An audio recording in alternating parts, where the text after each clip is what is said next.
Something about the end of spring semester always emboldens the boys on my campus a little bit. And it got me thinking about the way that boys used to interact with me in middle school and high school versus now, and the reasons for that. I think in middle school and early high school, I definitely was in an awkward phase. I was not cute, and I took that with me for a long time. I also don't think I was in my target population and demographic.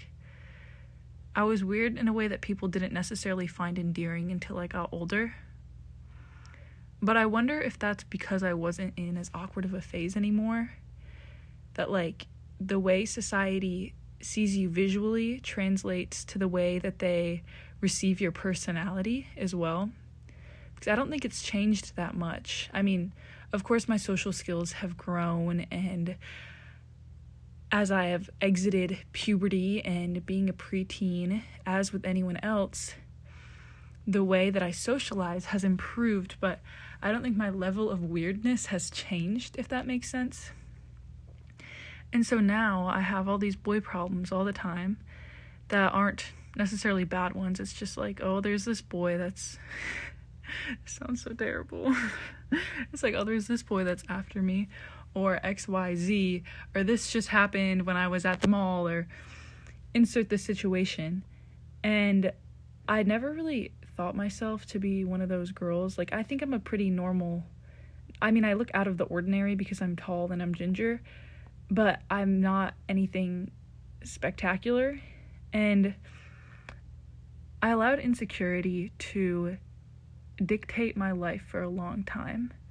When one day I just kind of got healed from that, and it wasn't that I thought that I was pretty, but it's that I began to think about myself less and about God and others more, and praise Him for that. But I remember the first time I realized that people might not think I'm ugly, and it was shocking.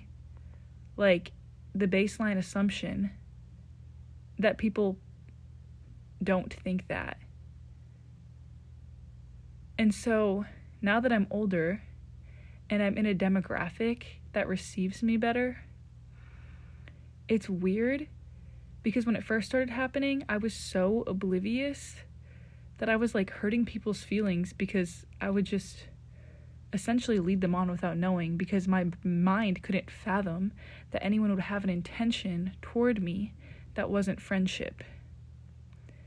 And then as I've grown and understood and been in a lot of weird situations, it gets me thinking about, why? And how to deal with it. Because I feel so many of my peers learn these skills at 15, 16, 17, 18, but then I'm 19 and that's my first time I'm in a relationship. I'm 20 and 21, and I'm just now having to learn more and more how to reject people kindly. And it's it feels too frequent of an occurrence. And I don't know. I guess I don't really know what to do with it, because I feel I should have learned these skills when I was younger. But now I have to know them. And going through your first heartbreak as a full adult is actually an insane thing. That is actually crazy. But I wonder how I would have interacted with that if I would have been learning it at the same time as my peers. And then if these problems, so to say, that I have now would be more easily prevented. And I think about if I'm sending the wrong message, and I do some self-reflection and I ask my friends and they're like, no, you're just nice. But I'm am I the problem? And so there's not much of a point to this except to release my recent reflections. But I'm very thankful that my problems are this and not where my next meal is coming from. It feels like a very privileged problem to have. I'm very thankful for that. I think sometimes my mind thinks about it more because it feels good to think about. In a sense, sometimes it's very stressful. Like, I did not ask for this. And the stories are so funny that I get from it, but